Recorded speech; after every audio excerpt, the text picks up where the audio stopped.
Сәлем достар, бүгін біз осындай торт пісірдік. Бұл құймақты, шоколадты құймақты торт. Өте дәмді, дайындалу жолы өте жеңіл. Қалай жасалу жолын білгіңіз келсе, осы видеоны соңына дейін көріңіздер. Сәлем достар, бүгін біз құймақты торт пісіреміз. Құймақты шоколадты торт деп айтсақ болады. Ол үшін бізге 120 грамм ұн, 10 грамм какао, құрғақ, 4 жұмыртқа, 250 мл сүт, 80 грамм қант немесе 3 ас қасық салсаңыздар болады, және 1 ас қасық сұйық май қажет. Осының барлығын бір ыдысқа құйып араластырамыз.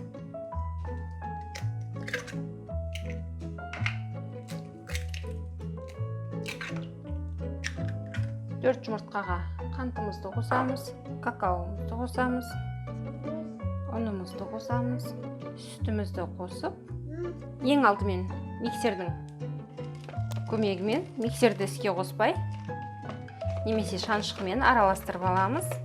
Онымен құрғақ массалар көкке ұшпайтындай болған кезде 4-5 минуттай миксермен шайқаймыз. Барлық масса түгел араласып болғанда сұйық майымызды құямыз. Тағы да бір араластырамыз. Енді осы толық араласқан массаны 10-15 минутқа бөлме температурасында қалдырамыз. 10-15 минут тұрғаннан кейін табамызға аздап май жағып, оны майлықпен сүртіп тастаймыз. Және оған ожаудың көмегімен құйып, қамырымызды кәдімгі қарапайым құймақ пісіріп аламыз. Піскендей алып, осындай қоңыр құймақтар жасап аламыз.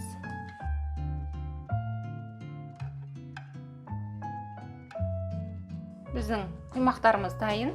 Осы қамырдан аса жұқа емес, қалыңдай емес 15 құймақ шығады.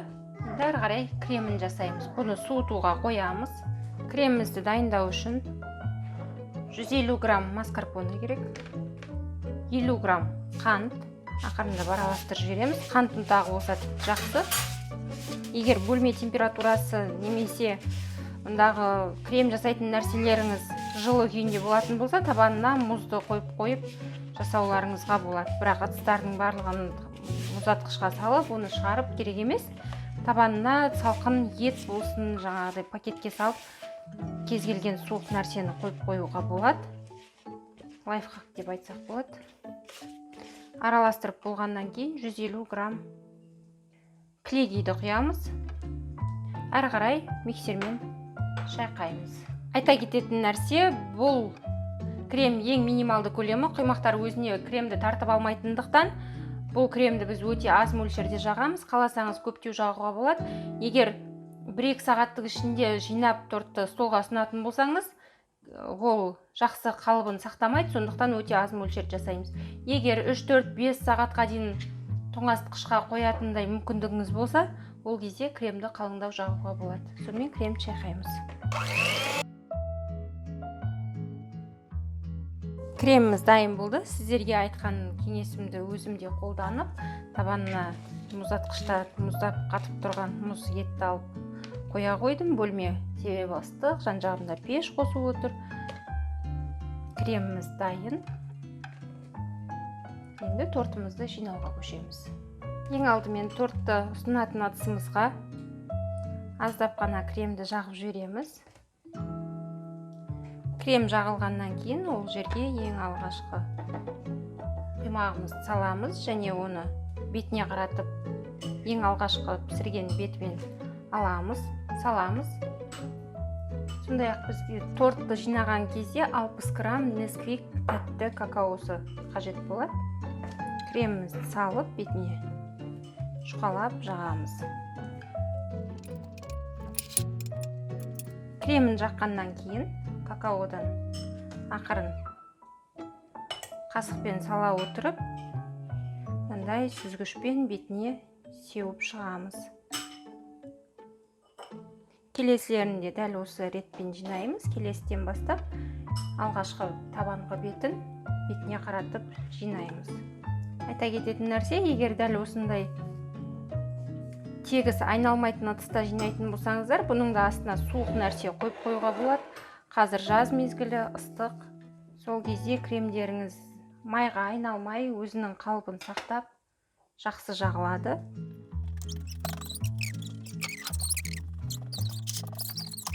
Ең соңғысын саламыз. Және ең соңғысына да барлық қалған кремді жиып салып тегістейміз.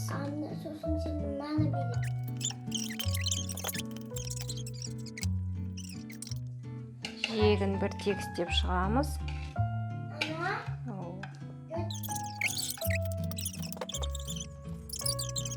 Кремін жағып болдық, енді барлық какао ұнтағын теуіп шығамыз. Тортымыз дайын. 10-20 минутқа дейін салқын жерге қойып, тоңазытқышқа немесе мұздатқышқа, одан әрі қарай осы күйінде столға ұсына берсеңіз болады. Өте дәмді әрі жеңіл торт. Біз қазір 20 минуттан соң кесіп көреміз. Тортымызды кесетін уақыт келді. Ыдысымызды дайындап тұрып, өткір пышақпен кесіп аламыз.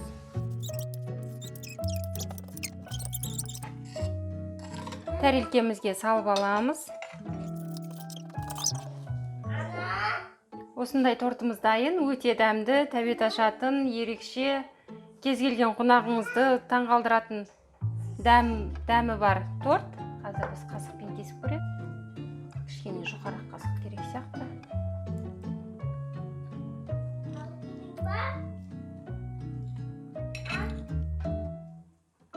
Өте дәмді.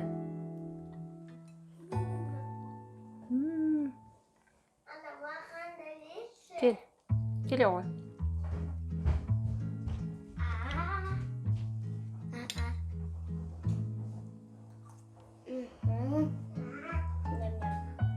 Дәмді ма?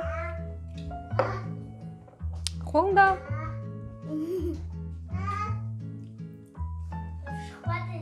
Осындай тортымыз дайын болды. Астарыңыз дәмді болсын. Ұнаса лайк басып, пікір қалдырыңыздар, арнаға тіркеліңіздер, қоңыраушаны басып, біздің әрбір шыққан жаңа видеоны көріңіздер.